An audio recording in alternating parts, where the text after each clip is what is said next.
I want to remind you that after this report came out, it was the Bush administration that determined that these 28 pages should be classified. And as Stephen said, we've read the report, and there's nothing about national security. I'm going to let Senator Graham speak in detail about his concern about why this has not been released. Let me remind you that Senator Bob Graham spent 18 years in the Senate. He's a man that has the nation's respect for the type of person that he is. He and Senator Shelby released the joint inquiry report into 9/11 in December of 2002. Again, the report goes to the White House for final review. The White House at that time under George Bush decided that the 28 pages should be classified. The families have suffered long enough. The American people have been denied the truth long enough. It is time for the truth to come out. It is time for the truth to come out.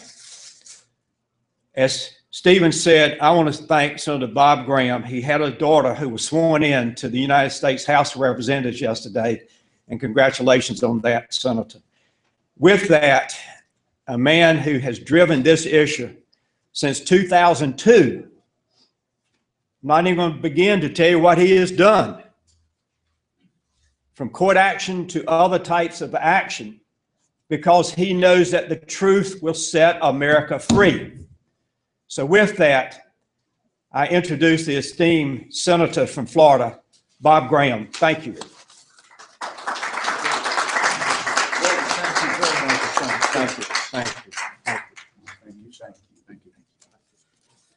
Thank you very much. And I too want to thank Walter and Steve, Congressman Jones and Lynch, for their leadership in bringing this matter to the attention of the Congress.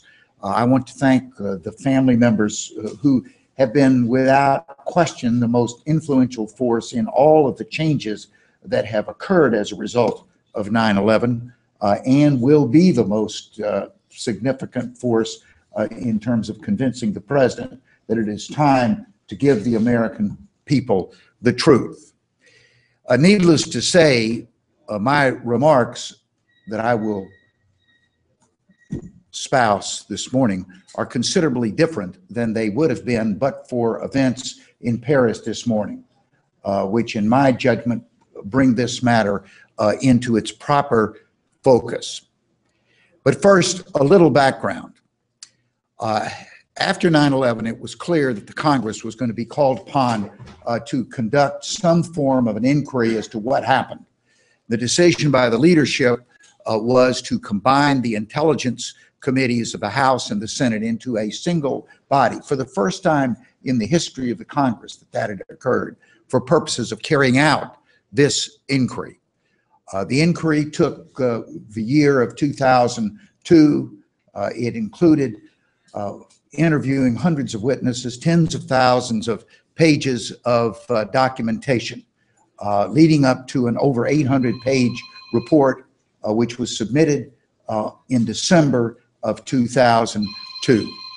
Some 6 months later, the declassified version emerged, and we were shocked to see that an important chapter in the report had not been redacted. That is, as Congressman Lynch and Congressman Jones said, a word or a phrase here or there, but an entire chapter. Now, since that chapter continues to be classified, none of us can talk about it in public. But I think it's fair to say that it is a central chapter in terms of understanding who was the support network that allowed 9/11 to occur. When we saw that this chapter had been eliminated, there was an immediate outcry. Senator Dick Shelby, Republican from Alabama, who had been the chair and was at that time the vice chair of the Senate Intelligence Committee, and I issued a statement to the effect that we were intimately familiar with that chapter. We considered it to have no adverse effect on national security, that it was important to the overall understanding of 9/11, and it should be released. We have subsequently been joined in that by others who were involved, including the chairman of the House Committee, Porter Goss, who wishes that he could have been here today to participate as well. And subsequently, the Citizen 9/11 Commission's two co-chairs, Lee Hamilton and Tom Kane, have also advocated that these 28 pages be released. Shortly after the declassification process ended, a letter was prepared, signed by almost half of the membership of the United States Senate, bipartisan, including Senator Joe Biden of Delaware, Senator John Kerry of Massachusetts, and Senator Clinton of New York, all calling upon President Bush to release the 28 pages. What have been the consequences of this refusal to release the pages? And let me say, while the 28 pages are maybe the most important and the most prominent, they are by no means the only example of where information that is important to understanding the full extent of 9/11 have also been withheld from the American people. So the comments I'm going to make are specifically about the 28 pages, but more generally about a pattern of cover-up that for 12 years has kept the American people from a full understanding of the most horrific attack against the United States in its history. The consequences, in my judgment, are three. One is a denial of the truth. A core question in 9/11 is, did these 19 people act alone, or did they have a network of support which facilitated their ability to carry out a very complex plot? No one who has looked closely at the facts, including the individuals that I just named, have come to a conclusion other than that it is highly improbable that the 19 people could have acted alone. Yet the official position of the United States government has been that they did act alone, and that there is no necessity for further inquiry into the question of whether there was a support network. We're now in the 150th anniversary of the American Civil War, and we've had a national history classroom over the past few years as incidents that were consistent with a date in the current era coincided with a date during that war. One of the pieces of information that we have learned, at least I have learned, is that President Lincoln had a policy throughout the war that every message that came into the government, specifically into the State Department, was a matter of public record on a daily basis. His feeling was that if the support of the American people were going to be maintained in a war which was increasingly bloody, many loss of lives and loss of treasure, that it took the confidence of the American people that their government was conducting itself in an appropriate manner, and that the key to that confidence was disclosure. I wish we applied the Lincoln-esque standard to what happened in 9/11. The second issue is the issue of justice. Some 3,000 members of the families who were lost on 9/11 have been trying for years to get justice through our system for the losses that they have suffered. The position of the United States government has been to protect Saudi Arabia at virtually every step of the judicial process. When the United States government was called upon to take a position, it has been a position adverse to the interest of the United States citizens seeking justice and protective of the government which in my judgment, was the most responsible for that network of support. Again, an example from the Civil War. The British had signed a neutrality agreement with the United States that they would not be involved in the Civil War. It was found out subsequently that in fact their shipyards had been building military vessels for the Confederacy. After the war ended, the United States didn't forget. It did not walk away from the negative effects of Britain's perfidy. Rather, it pursued it and finally secured a recognition of what the British had done and some compensation for the consequences of their action. What a difference between the way this country saw itself as a proudful defender of justice for its citizens and what we are experiencing today. The third consequence is the issue of national security. And frequently those who have defended non-disclosure have said this cannot be made available to the American people because it will be adverse to our national security. It will affect methods and sources of information or other information that is inappropriate to be made publicly known. As the two congressmen have just said, they both read the report, not 12 years ago as I participated in writing the report, but they have read it recently and have both come to the same conclusion that we did a dozen years ago, that there is no threat to national security in disclosure.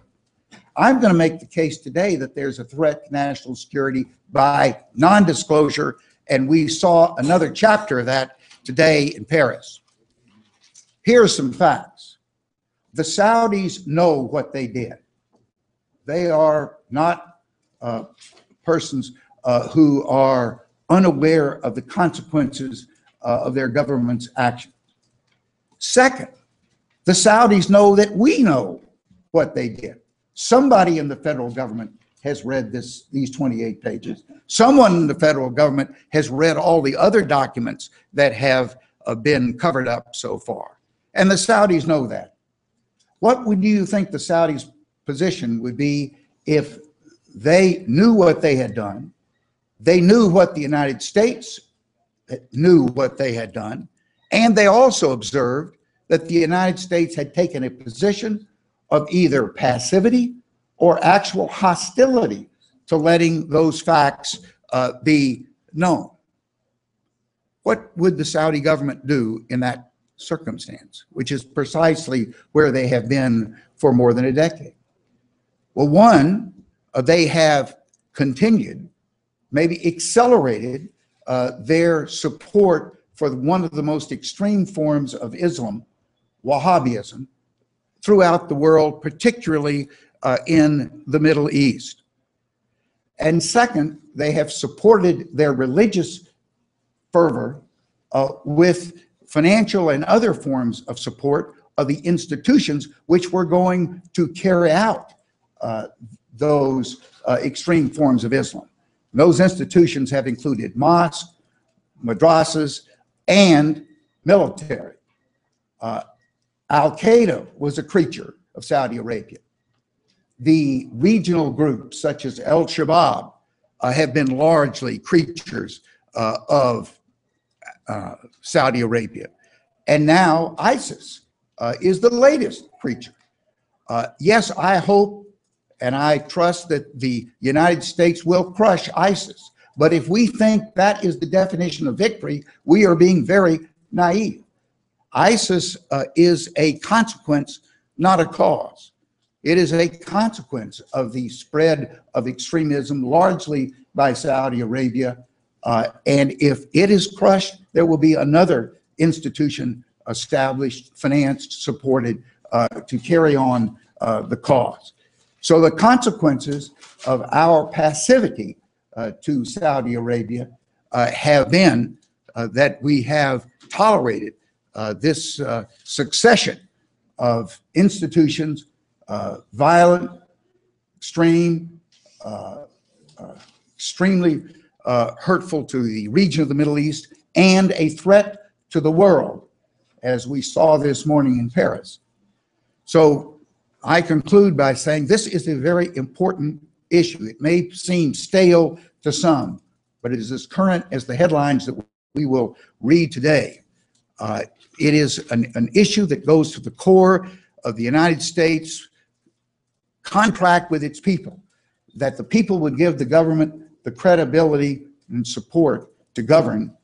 The government would give the people the information upon which they can make good judgments as to the appropriateness of governmental action. It's as fundamental as justice to our people who have suffered by this evil union of extremism and a very powerful nation state. And it is the security of the people of the United States of America. So I again thank the congressmen for their leadership. I hope that they will soon be joined by a rising tide of other members of Congress who recognize the importance of this issue. And then finally, that the President of the United States will declare that he is going to adopt the Lincoln-esque standard of full disclosure and rely on the intelligence and judgment and patriotism of the American people to decide what the appropriate course of action should be. Thank you.